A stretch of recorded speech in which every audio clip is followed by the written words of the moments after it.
Welcome, friends, to the How-To Heretic. I'm Uncle Mark. And I'm Uncle Dan. And I'm Uncle Doug. And this is your user's guide to life on the outside. That's right. Leaving religion is the first step into a larger, better world. But it can also be a scary world. Things work differently now. Never fear. That's why we're here. We're your audio uncles. And with help from good friends and experts in all sorts of fields, we're going to share the stories and seek the knowledge to build a great life. After all, you only get one that we know of, so you'd better make the most of it.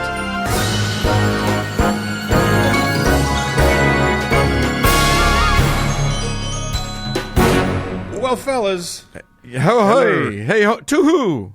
To who? To you two. It is, here we are, episode 82 of the How-To Heretic. Yes, indeed. Boy, I'm excited. What a fun show we've got. We've got the Trilateral Commission all together again. Yes, indeed. Yeah. This week brought to you by Legs Pantyhose. Which is we're very happy for their sponsorship, and my legs have never looked better. Yes, that unnatural tan is really suiting you. Thank you. It goes with the pale corpuscly top half. Yes, indeed. But this week, I'm going to talk about the week in a fun and old way. Yes, indeed. You are indeed. And I'm going to talk about that rarest of birds, a terrible person in the Trump administration. Yeah, who ever heard of such a thing? And a Christian at that. And I am going to give us miracles.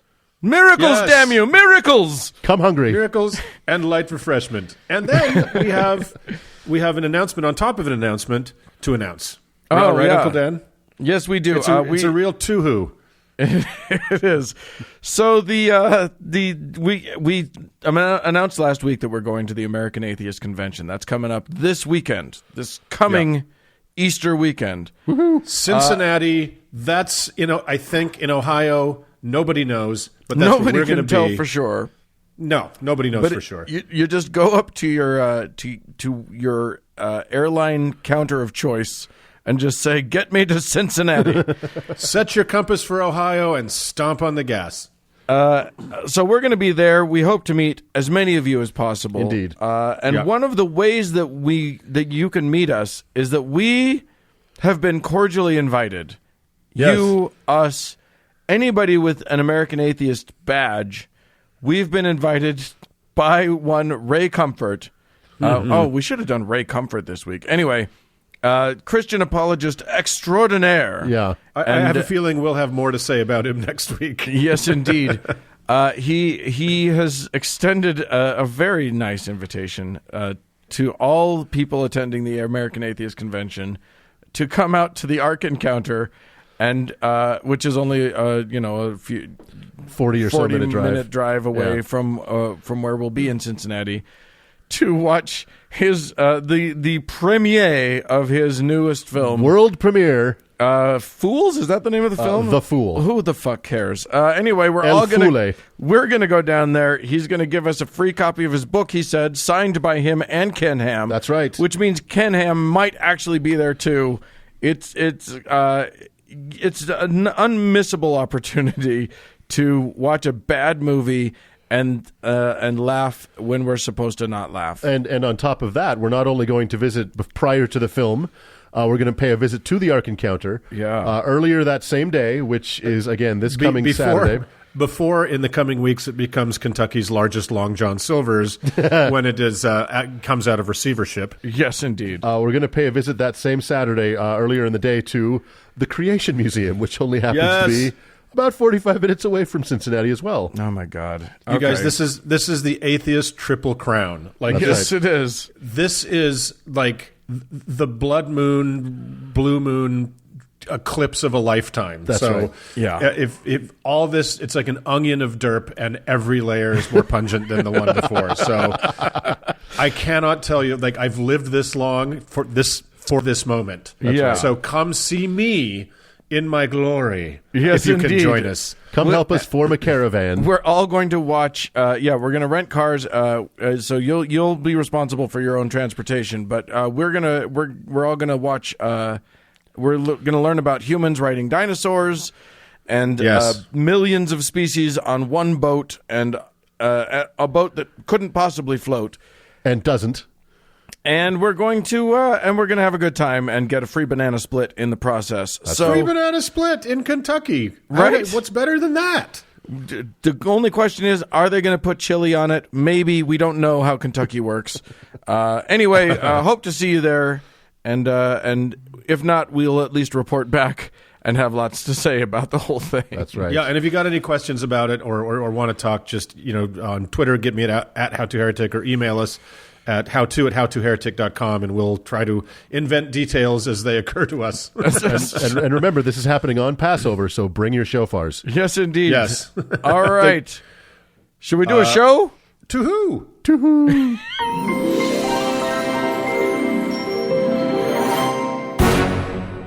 Hey, Doug. Yo. We talk sometimes about the fact that our best listeners, meaning the ones that give us money, are they're Monday people. That's right. And the rest of the sort of the plebes, the unwashed masses, have to listen to us. Have to wait until Wednesday to listen to us. To Wednesday. They're what we call the unplanned child. Yeah, it's true. But have you ever asked yourself, what do those words mean? Nope, you haven't. So we'll just move along. Oh, Moving wait. on. Mark, Mark may want to say something anyway, so let's just let him. Hello, here I am. Hi there. That's me in the corner. Unky Mark. What's up, fellas? Here we are, as we normally do, recording on a Sunday. And that is the actual pronunciation. According to the American Fork Dictionary of the English Language. American Fark. Yes, according to every old Mormon who was raised in rural Utah, that is how you say it. It's also the day you don't do your washing. And it's also the dessert. Yes. They're both Sundays. So let's talk a little bit about that, guys. Let's drill down. So, we find ourselves sitting in front of these mics every week because of the tenacious persistence of bad ideas. Religion, despite this being our 82nd episode, still exists. Damn it! We've failed. We have failed as a podcast. I'm hanging it up. I feel like we're on the cusp. Okay. I think we're almost there. Yeah. I just talked to the Pope before I talked to you. Oh, great. He's thinking it over. So, these ideas, old and new, but of course mostly old, they still cling to this weary world like an octopus to a beach ball. So, whether it's the corner church or the annual Hajj or the knee-jerk response to someone sneezing that even so prominent and revered an atheist figure such as myself cannot help but saying, bless you.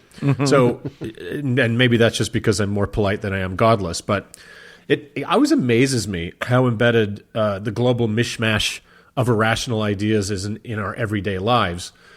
Sure. And for much of the world, just getting through the week is a form of honoring, mostly unconsciously, a series of gods, 4 of whom are members of one immediate family, which is not the Trinity, strangely enough. So this week, of all weeks, let us ponder that supergroup of 7 gods whose names we recite whenever scheduling a dentist appointment or lunch with a friend, the days of the week. Yes, indeed. So Western culture, as we know, is a slow-speed collision of countless ideas and movements, and each empire or conqueror consuming what it wanted from the previous one and spitting out the bones. And the English language is the same thing, a weird, counterintuitive aggregate of vocabulary and a blizzard of grammatical rules that are so contradictory it's a wonder a non-native speaker can ever wrap their heads around it. Even as a native speaker, I still have no clue. And this is how we got the names for the days of the week. So in reading about this, I was surprised that here in what we lazily call the West, it was not always a 7-day week. In fact, that changed a little more recently than I would have expected. It was sometime between the 1st and 3rd century CE. It was 1932. It was like daylight savings time. So in those 2 century spread, which is bit of a sloppy spread for a story about a majorly important shift in the way the calendar works, but okay. The Romans shifted from the 8-day nundinal cycle to the currently used 7-day cycle. And some listeners will know that these 7 Roman days were named after the heavenly bodies visible to the naked Roman eye, the sun, the moon, Mars, Mercury, Jupiter, and Saturn. So in Latin, those days of the week were solis, lunae, martis, mercurii, Iovis, Veneris, and Saturnii. Wait, So- were there 2 Mercuries in there? Nope, I just fucked the first one up. Oh, okay. So, yeah, that was the morning and the evening of the second day, of the third day. So, and as we all know, all of those were named after gods of the Greco-Roman pantheon. So the Romans set about doing what Romans did, which was conquering lands and people far and wide, bringing their school bus full of gods with them wherever they went. Now, when they went north, and they enveloped what we now know broadly as the Germanic peoples, those guys cottoned to the 7-day thing. Apparently, they didn't kind of do that. So they're like, oh, this is a good idea. And what have the Romans ever done for us other than, the roads and medicine and the aqueduct? You may be asking, well, Fritz, they brought you the weekend. So Boom. the Germanic types seem to have themselves found some even more northerly gods to their liking and adopted many of the figures from what we now call the Norse religion. Right? Yes, indeed. And aside, I think it's just odd that we so casually call Norse and Greek and Roman and Egyptian religions mythology. Like that's just what happens when it's no longer in use. Right. That they just get rechristened as that. And, Yeah, once we retire them, we laugh so jovially at how stupid they all sound. One turn them day into they'll be children's books. Christian mythology. Yeah. God, inshallah. So I don't know. We don't really say Christian mythology when in fact they're all just religions and they're all mythology as well. So everything means nothing. So anyway, the Germanic types from whom, spoiler alert, much of our linguistic and cultural roots come from, liked the honoring of the gods thing, but decided to go with their own. So for the most part, there's an actual fancy name for this Teutonic regodding in academics, and it's the Interpretatio Germanica for all the Latin nerds out there. Really, so, really tough to decipher that one too. yeah, what could it mean? So at first glance, it seems like they left Sunday alone. And who doesn't love the sun? Right. Especially northern folks for whom the sun is an infrequent visitor. So they just replaced it with the sun god they revered as Sol, who is actually a female personification of the sun, who it is prophesied will be eaten by Fenrir the wolf during Ragnarok, which is basically Viking rapture. So I hate it when someone eats the sun. yeah, well, you're going to detect a theme in this. Okay, but don't worry, fans of summer days about the sun going away. By then, the canny soul will have had the good sense to conceive and have a daughter to carry on her work after she's wolf meat. So thank God. We're going to be all right. So they also seemed fine with leaving Monday to the moon. And who doesn't like the moon? And we all know the answer to that is NASA and the U.S. government, who disliked it so much they refused to go there, so they hired Stanley Kubrick and several hundred people to fake it, and they all kept it totally secret until now. Boom. It's science, people. Just science. It's on YouTube. Yeah. So it's for all on YouTube. Everything is. But for realsies, they just swapped their moon deity, Manny, who's a male god. This is true. Their moon deity was my super in the last apartment I lived in. Hey, Manny, what are Manny. you doing on the moon? Manny, when are you going to fix my sink? And also, you look like the moon. You are a moon-faced motherfucker, Manny, but I love yous.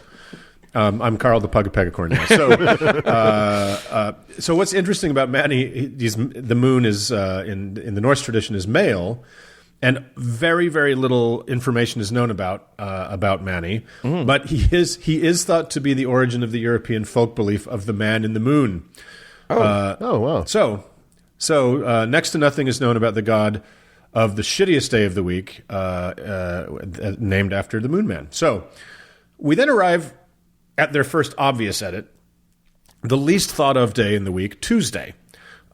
What is a Tuesday and how does it work? As we know, the Greco-Roman war god for whom they named the day, Mars, is a stone-cold badass war god and the humble origin of my own name, Mark. So who doesn't like Mark? And sorry, there's Cody. There was a little bobble in there. So even though they wanted their own gods to get the glory, the Germanic folks were so impressed by the Roman weekly framework, they just stuck their war god Tyr in there, or as he was called in Old English as time went on, Tew. So interestingly, he was one-handed because he distracted the same end-of-the-world wolf Fenrir by sacrificing his hand for its lunch so the other gods could bind it and therefore have a time of peace on this world. Quite the meaty hand. That's and it's a solid sacrifice there. That is that guy did us all a big favor on that one. He sure did. Thanks to you. But very little is really otherwise known about him. But we do know he will be eaten by another wolf at Ragnarok by the name of Garmr. So nailed it. I think we underestimate how wolf-bothered our ancient Germanic cousins seem to have been. They're as freaked out by wolves as early Christians were by birds. Yeah. Totally true. And this fact early Christians, by the way, are called Jews. That's right. P.S. This wolf fact is clearly referenced in the musical documentary on the subject, Sergei Prokofiev's Peter and the Wolf, which you might find very interesting. Interestingly, it is believed he might have been derived from Dios Pater, which Doug talked about in his segment on the Proto-Indo-European religion in episode 10. Yeah. As a very ancient, one of the earliest known kind of religious movements. So basically, we have 1/7 of our week named after yet another god we know next to nothing about, other than he gets eaten by a wolf, and is the son of Odin. So that, of course, brings us to Wednesday, a word whose spelling I always found bizarre. Right. And indeed, it is named as it is after Woden, commonly called Odin, and Tyu's father, the mightiest of the Norse gods. Right.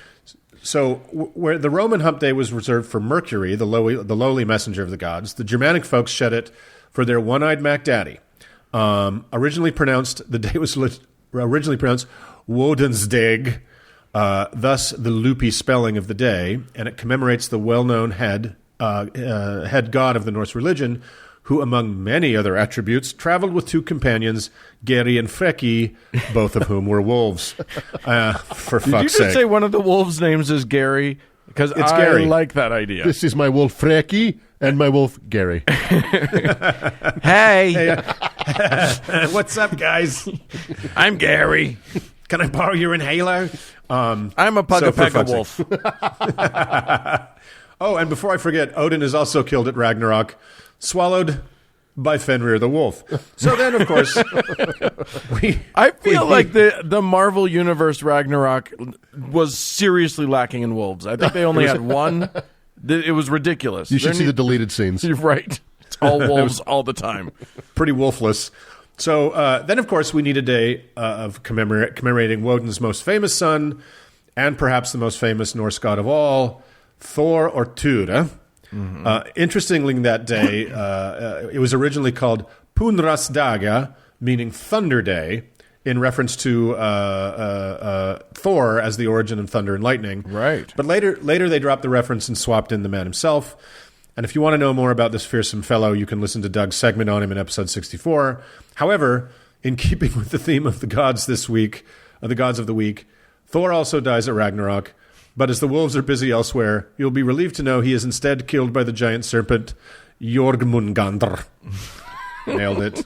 You're welcome, Sweden. Just, Mark, to put a little button on that, the Earth was destroyed in Hitchhiker's Guide to the Galaxy on a Thursday. You're welcome. Well, there you go. Thank you. Go. On a Thursday. That's right. A series of books that Dan has brought great shame upon the podcast by revealing he has not read, but right. we'll leave that for later. You know what? The fact that I'm illiterate doesn't mean you get to just make fun of me all the time. We'll leave it for our new segment we call the airing of grievances against Dan. So, but that's for a later day. Yeah. So now we arrive at Friday. Now, we know this was a little known day that was suddenly made famous by Rebecca Black's 2011 breakout single of the same name, in which she lyrically ponders which seat to take in the convertible of her friend with a learner's permit. Yes, indeed. A video which has been viewed on YouTube, and I swear this is real, 131,247,057 times. A fact that surely proves that Ragnarok must be close at hand. But prior to its recent pop stardom, Lowly Friday toiled away as the last day of the work week, named for Frigg, our friend Odin's wife and mother of Thor. and it is believed stepmother of 2. So Jesus Christ's family hit the day name lottery. Yeah. And much like Rebecca Black, Frigg is associated with foresight and wisdom. And again, like the Roman god she displaced, she is associated with the planet Venus, who, like Frigg, represents both romantic and familial love. For some reason, I could not find out how Frigg dies. But if it wasn't in a terrible wreck in Rebecca Black's friend's convertible, we can assume it was wolf-based. So I was going to say, I think she eats a wolf at Ragnarok and dies of indigestion. She gets bitten by a wolf and gets the rabies. It's a slow, horrible death, really. And so we come to Saturday, the day the Germanic people named after. Wait, nope, they did not. Yeah, I was going to say. For some fucking reason, they didn't bother to change the day the Romans named after their head god, mighty Saturn. Or if they did, it didn't stick because it was a Saturday and it's hard to find proper help for weekend shifts. Or maybe they ran out of Woden's immediate family to name it after. Spoiler, there's way more of them. Or most likely, the guy in charge of naming the days was killed by a wolf. The apparent leading cause of death among Norse gods and those that love them. So, the fact that we have 6 days named after Norse/Germanic gods and 1 day named after a Roman one they stole from the Greeks is pretty fucking weird, if you ask me. But I think despite the weirdness, it's an interesting example of how religion and culture have so long been so fully intertwined that there's really no way to disentangle them on a fundamental level, right? So, but we can appreciate that weird and winding history while still moving away from the toxicity and irrationality of the world from which they sprung. And I wouldn't want to change the names of the days of the week, as bizarre as they are, because they are part of our patrimony. And, you know, in fact, it could be far worse. If they must be named after gods, I'd prefer long dead ones to living ones, like, you know, let's not meet for lunch on Jesus Day. Or Nebuchadnezzar Day. Well, he wasn't really a god, but he did dream. He did have a dream, much like Martin Luther King Jr. But we should all strive to know the origins of things, you know, to better understand how we arrived in the here and now. That's a good thing. And as this week's sponsor, Paramount Pictures' 2013 blockbuster sequel, G.I. Joe Retaliation, now on Blu-ray, has paid us to say, knowing is half the battle. So that's it, boys. Well, you know what's funny about that, though, is you mentioned saying bless you after we sneeze and not knowing the origins of the days of the week are actually named after gods and religiously based issues. I'm surprised that fundamentalist Christians aren't bothered by that fact. That they might not. We probably should not ever air this segment because maybe they don't know. Yeah, right. Although what's funny is that what I would enjoy is if it did get named after Jesus and, you know, Mary's Day and Joseph's Day and whatever, just because that puts it that much closer to being in the annals of mythology and history. And I'm pretty happy about that. Fair enough. Yeah. So that's it. That's the crazy way we got the names of the days of the week. The only advice I can give anyone who's afraid of wolves is, you know, try to get all your errands done on Saturday. Right. So. Fair enough. All right. Thank you, Uncle Mark. Let's move on. Moving on.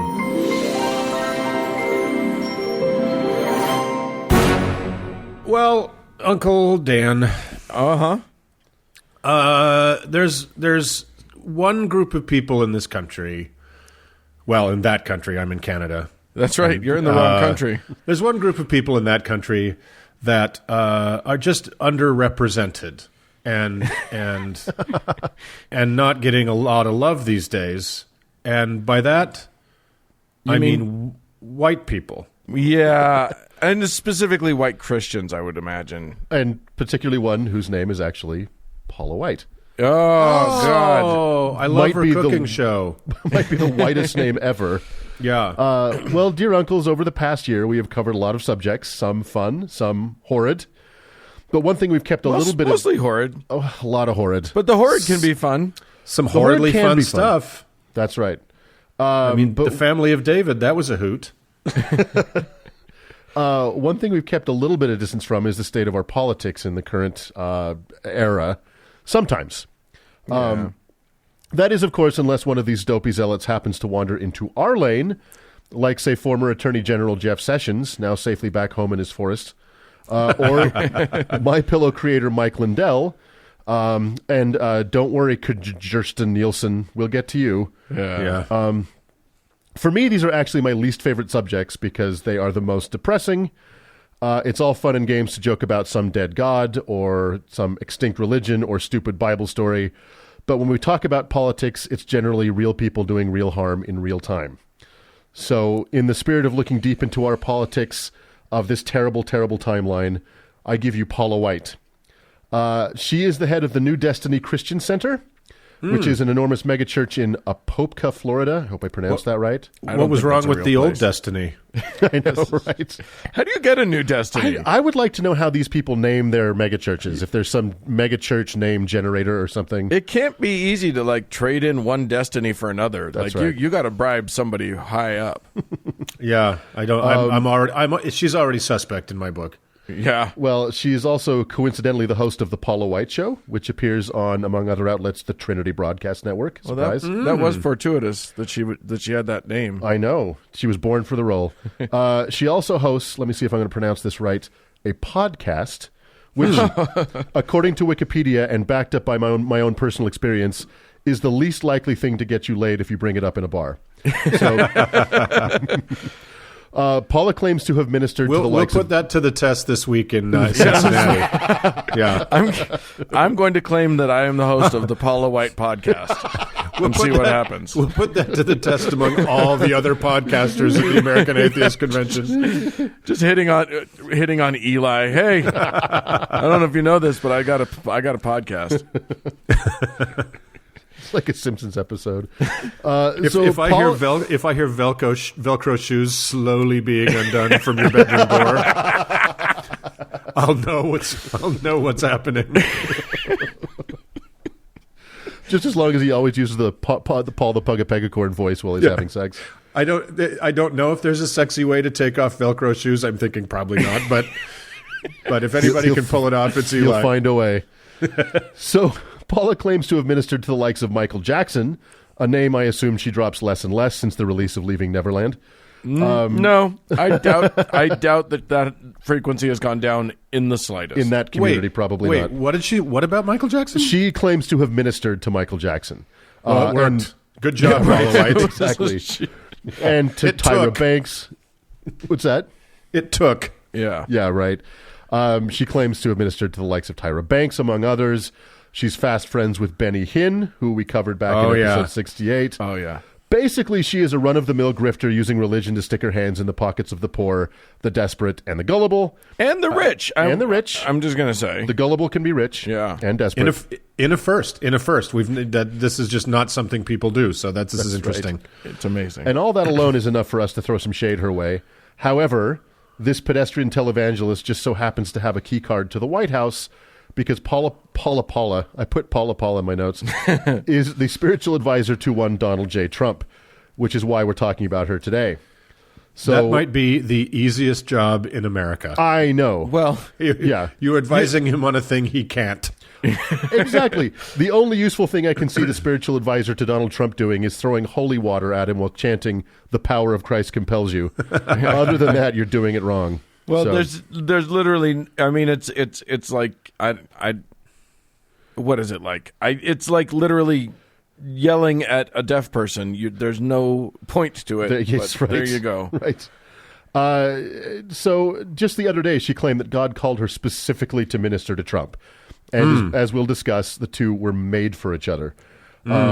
She looks exactly like what you'd think she would have to look like in order for Donald Trump to be interested in her. She looks like the botulinum toxin took over the host organism. And along with being his spiritual advisor, she also gave an invocation at his inauguration. Right. So let's talk about her just a little bit. Born Paula Michelle Furr in Tupelo, Mississippi in 1966. Furr? How do you spell that? F-U-R-R. Oh, God. There you go. Her early life was pretty messy. Her parents split when she was 5 years old, and then her father ended up committing suicide. She lived with her mother and family in poverty for years. She was raised by caregivers that she claims abused her sexually and physically. And she's also been very vocal about her years-long battle against bulimia. So did these traumatic experiences lead her to a life of empathy and charity for those in similar conditions? I'll give you one guess. So can I think about it for a while? Yeah, take your time. Okay. At 18, she converted to evangelical Christianity at the Damascus Church of God in Maryland, where she claimed to have visions, saying, quote, "When I was just 18 years old, the Lord gave me a vision that every time I opened my mouth and declared the word of the Lord, there was a manifestation of his Spirit where people were either healed, delivered, or saved. When I shut my mouth, they fell off into utter darkness, and God spoke to me and said, 'I called you to preach the gospel.' All that begging the question, why do you keep shutting your mouth?" So in 1991, she and her husband at the time, Randy White, where she got her name, formed I wish it was a hyphenate. I wish she called herself Fur White. For White. I'm for white. For white. Or white fur. She formed with her husband at the time the Without Walls International Church, or WWIC, which... So did the roof fall down? No, by all accounts, it had walls. They weren't initially successful, and in one of many layers of hypocrisy, they survived on government assistance and charity. So in the 2000s, the ministry finally took off, claiming more than 20,000 regular Sunday attendees, as well as opening more locations. And according to an audit made public by the U.S. Senate, her ministry took in approximately $150 million between 2004 and 2006. Jesus, in 2 years? 2 years. So would it surprise you that in 2014, Without Walls International Church filed for bankruptcy? No. Well, it came as a surprise to the Evangelical Christian Credit Union, which was owed $29 million. Holy shit. Wow. Also, I just got to say, giving your money to the Evangelical Christian Credit Union seems about as certain a way to lose your money as donating to the Enron Madoff Rehabilitation Fund. Right. So White claims to have completely removed herself from the ministry at the time of the bankruptcy, saying she had nothing to do with it, and I say we believe her. At the time of the bankruptcy is always the time when the guilty person is fleeing. Exactly. So just watch for that. They shouldn't have bought that monorail. Her whole raison d'etre is to separate her followers from their money in any way she can. For example, last year she launched the First Fruits campaign, where she sold resurrection seeds to her followers for the stupid price of $1,144. Get it? Short of that, she encouraged her followers to donate 1 month's salary or terrible things would happen. Isn't First Fruits the thing the king gets to do? Is that prima nocta? Yeah. I thought, okay. Maybe. Okay. So she did that as well. She did prima nocta. That. She was also the bad guy in Braveheart. Yes. So we're all the bad guy in Braveheart, Doug. By the way, I just Googled her. I Google imaged her because I wanted to see what she looks like, and it appears that she's married to Huey Lewis. I don't know if that's him or not, but that's what it looks like. He is totally a low-rent David Copperfield, isn't he? Not that there was much of a moral core to corrupt, but as we've seen over the past few years, one must abandon the humanity that you have left in order to enter Donald Trump's inner circle, and Paula White has done so with alacrity. Her comments about everything are basically troubling, but let's talk about her recent comments about immigration in particular. In July of 2018, as the family separation policy was in full swing, she visited a migration detention center in Bristow, Virginia, presumably to see if unaccompanied minors could be purchased cheap to sell their organs. When asked about what scripture, this is so fucked up. When asked about what scriptures came to mind as she saw desperate refugees having just fled violence and poverty, separated from their families and held against their will, she said the following, quote, "I think so many people have taken biblical scriptures out of context on this. To say stuff like, well, Jesus was a refugee, and yes, he did live in Egypt for 3.5 years, but it was not illegal. If he had broken the law, then he would have been sinful and would not be our Messiah." Wow. Okay, so let's just take a minute and break down what she meant. For some pointless context, the story of Jesus' flight into Egypt as a baby is only found in the Gospel of Matthew. We covered this in detail back in episode 13, but just as a quick reminder, when Jesus was born, wise men came from the east, guided by a new star, where they presented him with what every newborn needs, heavy metals and bitter ointments. King Herod, now fearing some upstart king in Bethlehem, ordered the murder of all kids 2 years old and younger in a massacre so horrible and terrifying that no one but Matthew wrote it down. Right. Warned by an angel just in time, Joseph fled into Egypt with Mary and Jesus, where they stayed for 3 years until the death of Herod. So, faced with the modern-day human tragedy that is the family separation policy, Paula White's response was to ensure us all that Joseph most certainly followed all the relevant bureaucratic policies at the Egyptian border. Right. While at the same time dismissing the suffering of actual immigrant children because they had failed to fill out Form 29B in triplicate. Yeah. All while claiming to be the voice of the man who said, quote, "For I was hungry and you gave me something to eat. I was thirsty and you gave me something to drink. I was a stranger and you invited me in. I needed clothes and you clothed me." This from the same fucking book of Matthew as the story of Jesus in Egypt. Right. So, yeah, it's exhausting. It's exhausting to defend their fucking Jesus as an atheist. Yeah. To defend the concept of their fucking Jesus from these people. From themselves. Right. Yeah. I'm so tired of this. She brought this story up. It wasn't thrust upon her. It's a story that is absolutely and unequivocally about Jesus fleeing violence as a refugee. And she brought it up to condemn actual refugees fleeing actual violence. So, yeah. Anywho, she is not generally well accepted in the larger Christian community because, among other heretical beliefs, she is a huge proponent of the prosperity gospel. Of course she is. Of course. Now, the prosperity gospel is deserving of its own deep dive another time, because since its invention in the 1950s, it is split into many different iterations, but in a nutshell, it basically teaches that wealth is a sign of spiritual strength. And that if you give your money, you will get money tenfold back. Right. Which works seed perfectly money. Every time. Yeah. So if you ever wonder why televangelists like Benny Hinn, Joel Osteen, or Creflo Dollar can wear $10,000 suits while encouraging their congregation to get payday loans and send the money to them, while preaching about the guy who threw the money changers out of the temple, it's the prosperity gospel. Yeah. If it seems strange that an evangelical community could champion a president who is a living embodiment of the 7 deadly sins, has broken at least 9 of the 10 commandments, and whose favorite part of the Bible, if he ever read it, would certainly be when Lot slept with his daughters, I give you the prosperity gospel. Wait, which commandment do you think he hasn't broken? I think he hasn't killed anybody yet. And I might almost certainly be wrong. You know about. That's right. Yeah, he's for sure made graven images. I see him doing graven imaging, image graving all the time. Yeah. I just don't think there's a trigger guard on a gun big enough for him to slip that fat finger into. So mean. No, it isn't. Fuck him. I don't care. No, I really enjoyed you calling him out for being mean to Donald fucking Trump. That's great. Well, I was just defending Jesus from Paula White. What's even fucking happening today? I gotta hang up. Something's up. I'm like, no, this shit happens, man. I at one point on my other show got accused of being a Christian apologist, just because it's like at some point you have to go, well, no. You guys, Jesus was actually way better than you're making him. You guys are being dicks. Cut it out. All right, so what could Donald Trump possibly see in a thrice-divorced, bankruptcy-loving, refugee-bashing charlatan with Fox and Friends good looks who spends her days lying to and stealing from her credulous followers while telling rich men that their virtue is matched only by their wealth and that there is a gilded gateway into heaven just for them? I have no idea. Yeah, what it's like opposites attract, I guess. You know? Weird.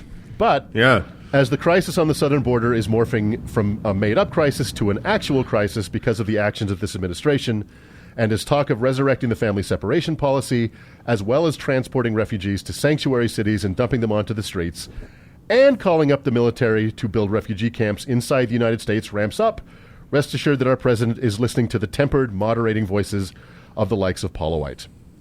I told you I didn't like these subjects. Well, if nothing else, if he gives her his money, he'll get more money.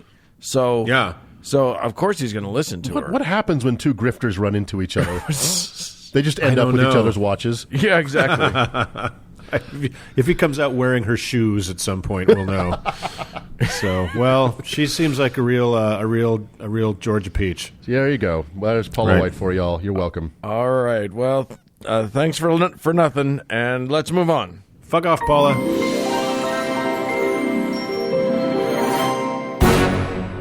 Fellas. Yo. Yeah. Okay, so we've mentioned that we're going across the country to a different part of our land, just to be with other atheists and to report back for our listeners, so that they have so that they're abreast of what's happening. Yes. Yeah. And let me tell you something. From the verdant shore of the Ohio River. And let me tell you something. Flying business class isn't cheap. So we've required help. A lot of people have donated to the show, and we have some thanks to give. Yes. Thanks so much go out to Rubber and Heels. Nice. That's fancy. Yes. Angela, and we were remiss. We did not properly saint one of our listeners, as she was gracious enough to let us know about it. We appreciate it so much. So, Jana, here is your saint. It is my turn, I believe.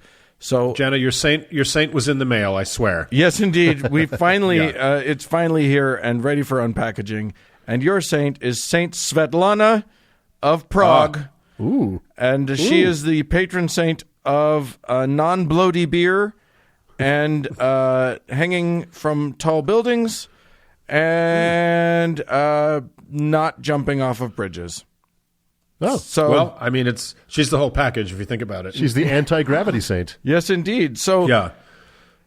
enjoy that. Great taste, less filling. Indeed, it's Yeah. it's the greatest of all of the saints, really, when you think about it. At least it is for you. So try not to think about it that much. That's right. Please don't, Jana. But accept our sincere apologies that we were remiss. We normally have our systems are so solid that it's shocking that one slipped through the cracks. This was a Buttle Tuttle moment. Yeah, exactly. But there are so many fail safes designed into our system. This is almost inconceivable. yeah, exactly. We have to turn both of the keys at exactly the same time. Yeah. Right. Normally, To launch a Usually saint. nothing can possibly go wrong. So the rest of you who may enjoy this show but haven't yet decided to become a contributing listener, you can do it.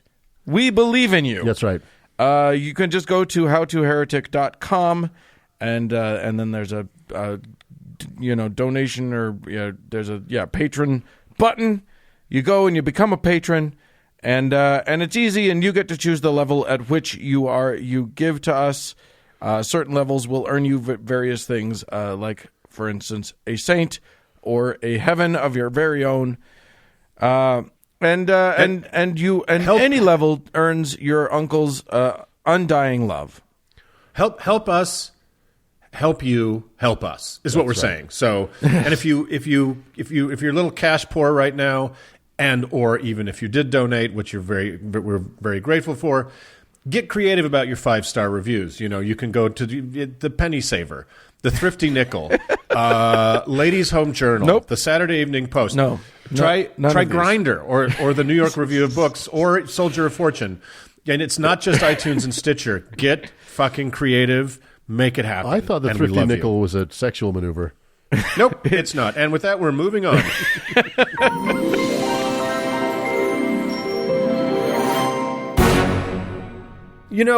Uncle Doug. Mm-hmm. I don't know, or Ernie.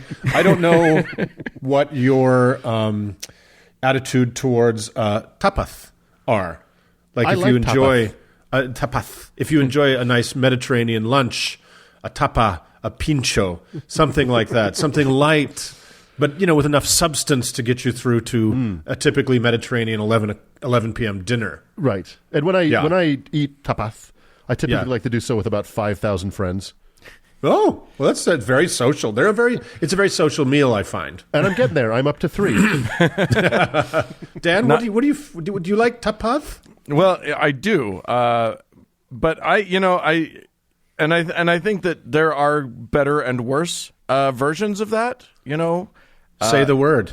Just a bit of bread and a bit of fish probably isn't enough for my taste. But Yeah. Say the word. Say it. Tapath. I won't. I'm afraid I won't. But and before agree you to add disagree. before you add us, we know that the S's are not pronounced "tha" in Spanish in Spain, so just don't add us. Yeah, we have lisps here. That's right. Yeah. We're doing our impression of Moses. Yes. Moses. Anywho, I like to talk about the Bible stories. It's a thing that makes me happy. I usually draw from the Old Testament. It is an easy go-to Yeah, that's where all the action sequences are. But I decided this time that we would jump into the New Testament. Easter's coming up. Yep. And I decided that we wanted some Jesus. Doug, you've already covered Easter, so I couldn't really do that. You're welcome. Yes, indeed. So you guys go and listen to Doug's explication of that on episode. I am not as prepared as the other uncles.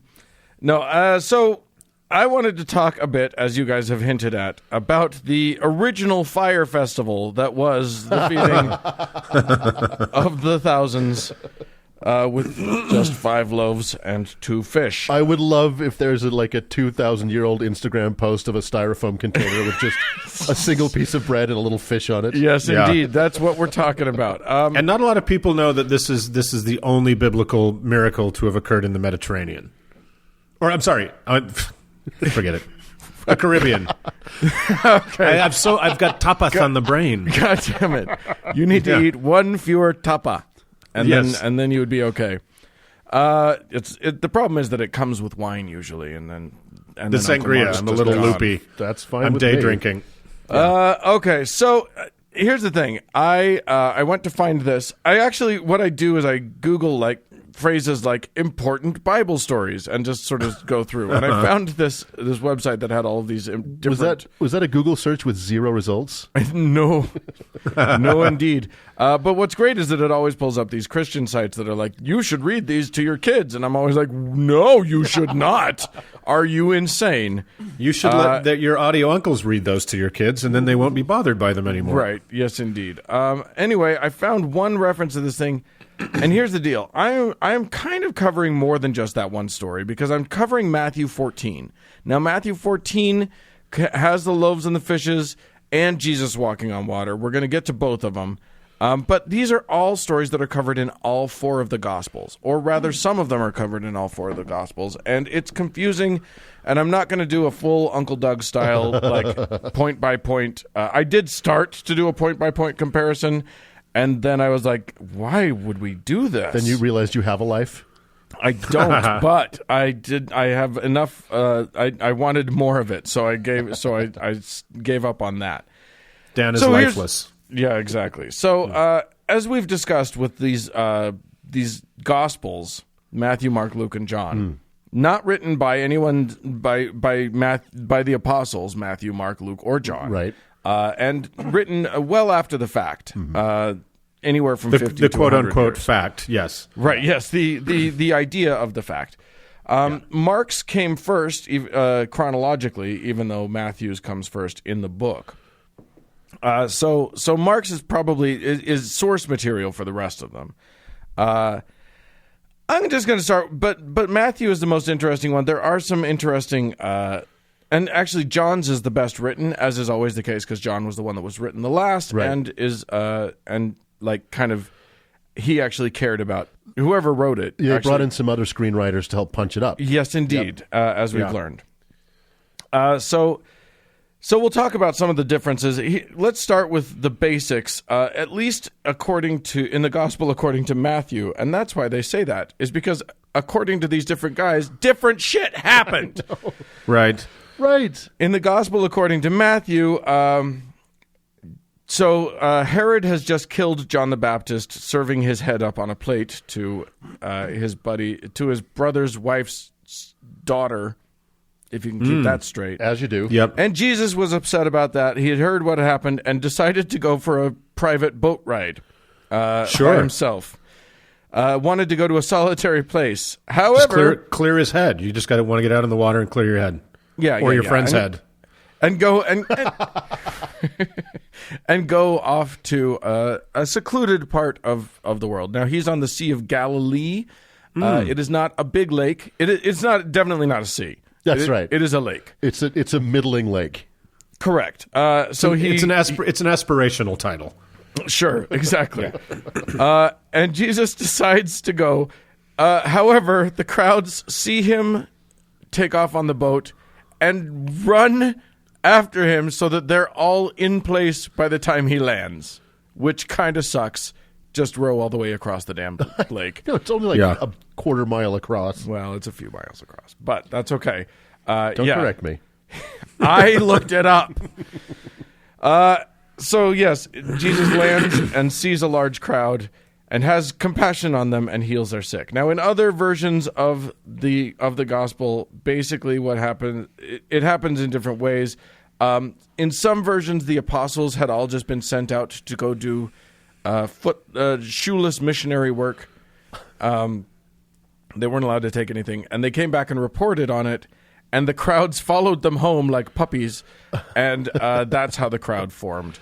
Because they didn't change cars in a parking garage like you're supposed to if you don't before. And in other so like in at least one version, the crowds had all just sort of followed the apostles all home, and Jesus gathered all of the crowd onto his boat, or not all the crowd, sorry, all of his apostles onto his boat so that they could all get away from the crowd, and the crowd followed them, and were just there when they. That's the problem with trying to hide from a crowd on a lake where you can see the other shore. Right, yeah, exactly. When you can see the boat the whole time, everybody just follows the boat.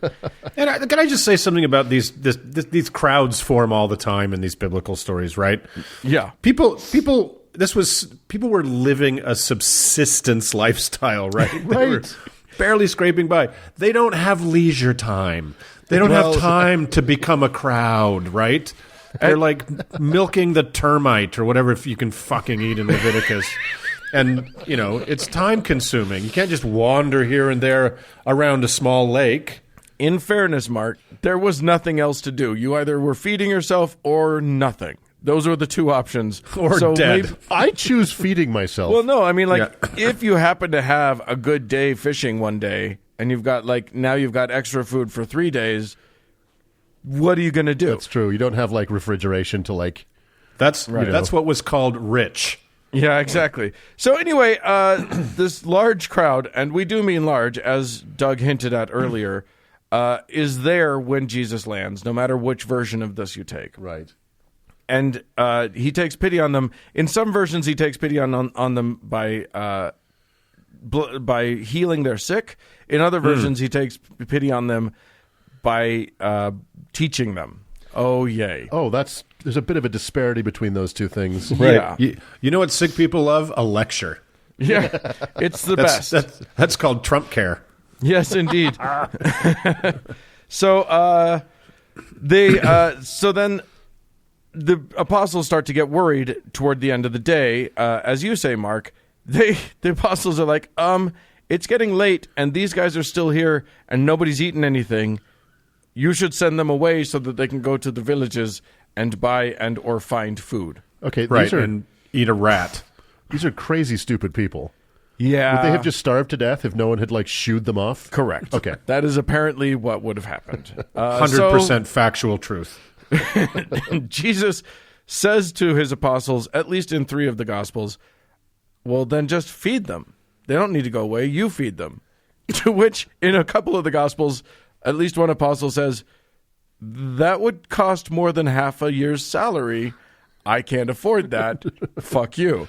What did an apostle make? What salary?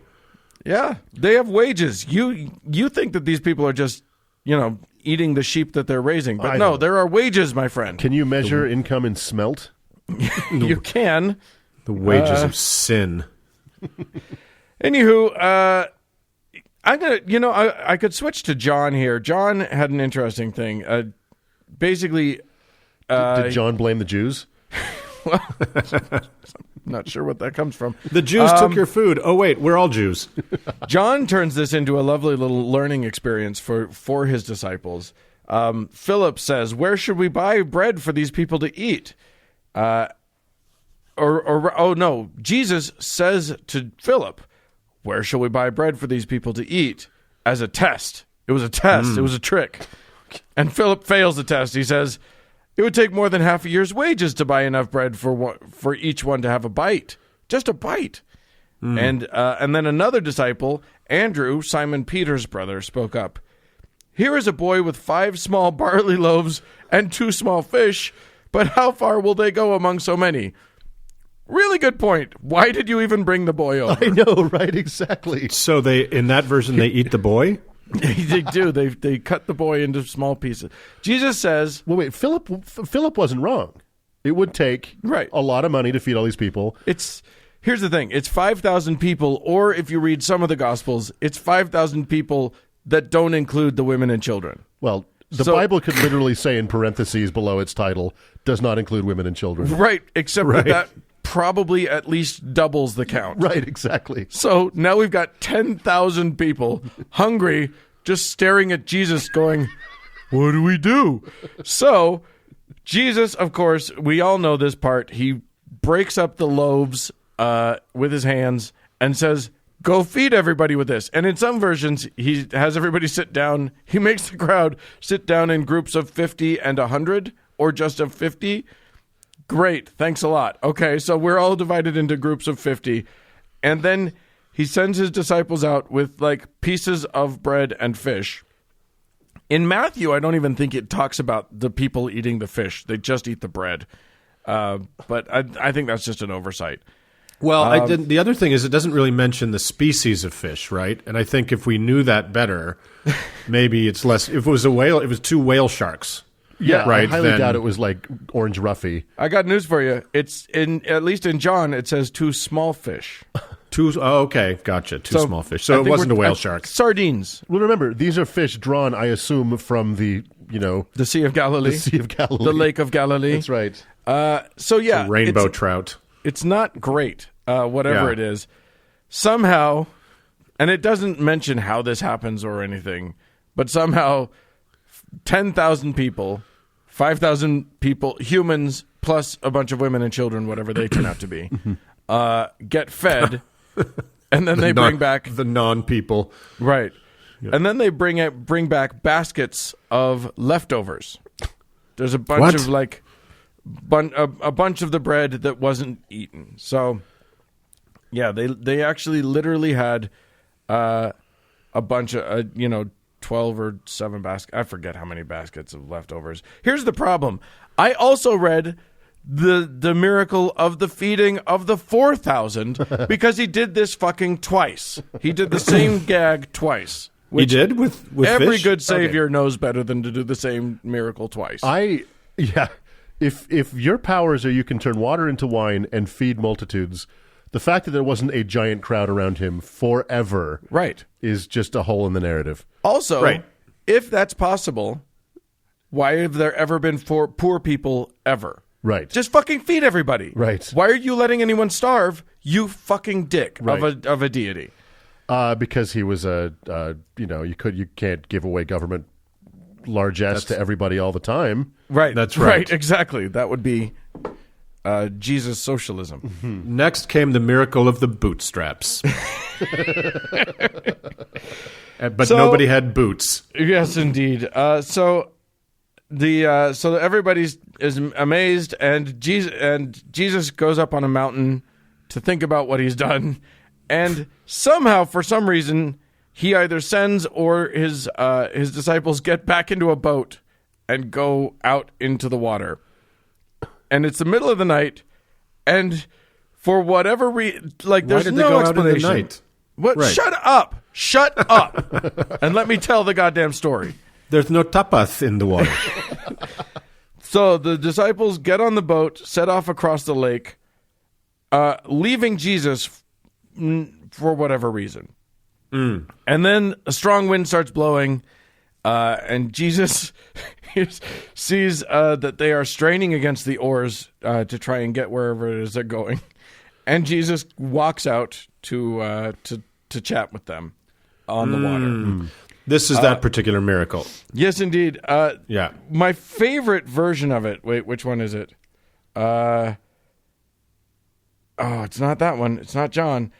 I'm not sure which version. God damn it. But my favorite version of it is that he's walking on the water and they look and he's about to walk past and they all go, "What the fuck?" And they all freak out, which the wording of he's about to walk past them as though he's casually strolling, like he happens to just be in the vicinity in the hello. area, Yeah. but it's not, was my favorite thing in the world. Oh, hello, apostles. You catch me unawares. Yeah, exactly. Oh, well, I didn't know you would be here. Well, what are you doing here? the trouble they're having. Go ahead. Oh, it's just so strange how you always run into people on a lake. It is. It is. Yeah, well, the trouble they're having, and I don't know that you guys know this, but this is a true fact, is that the trouble they're having on the water is the origin of you do not go swimming for a good hour after you eat, right? Right. After you've gorged yourself on magic loaves and fishes. Now, I always heard it was because you'd cramp up.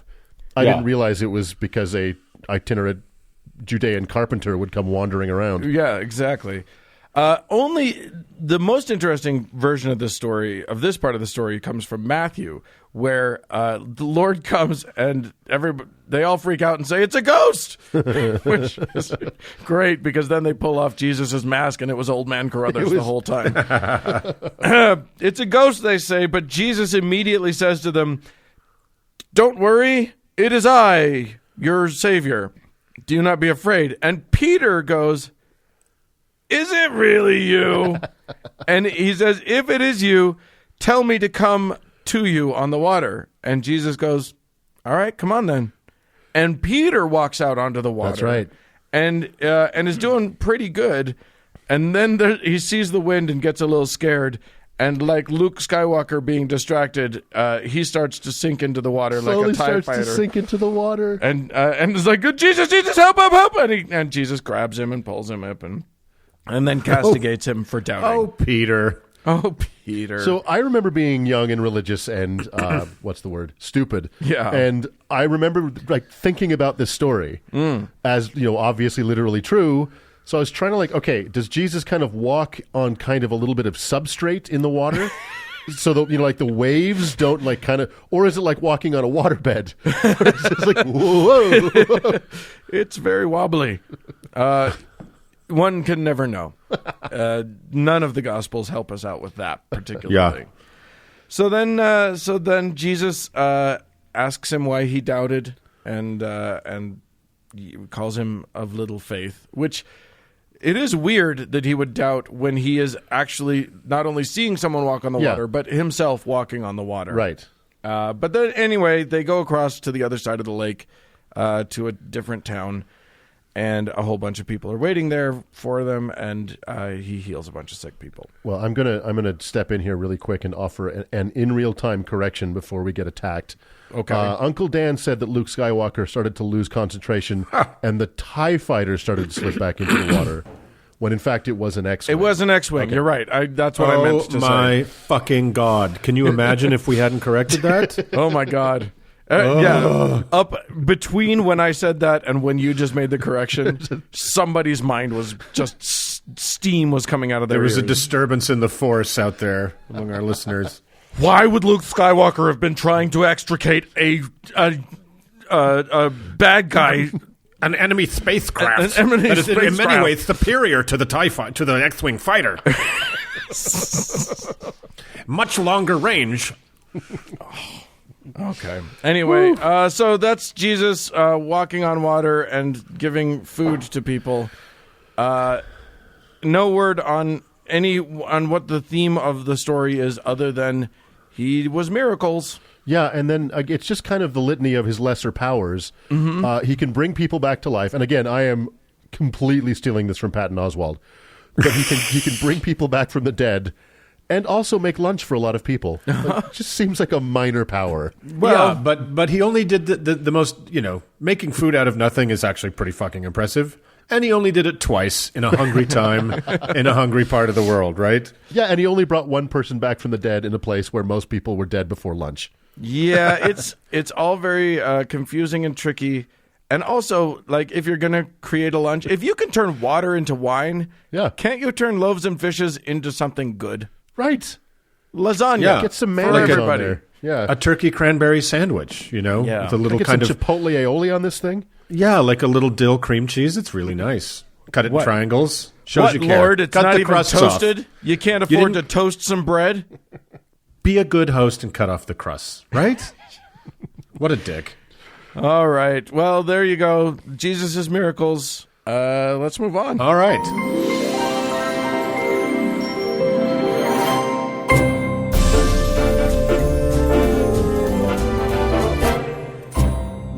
Well, friends, that's it for this week's show. Hey, we'd love to hear from you. If you want to send us your bread and fish recipes, do so at howtoheretic.com. Or if you're experiencing Ragnarok anxiety, leave us a voicemail about it at 903-88-HOW2, which is 903-884-6986. I'm also on Twitter at HowToHeretic. Yeah, hey, thanks so much to our patrons. We love you. And thanks to our own personal Fenrir, Coney Layton, for editing the show. And thank you, friends, for tuning in. We'll see y'all in Cincinnati. Bye, friends.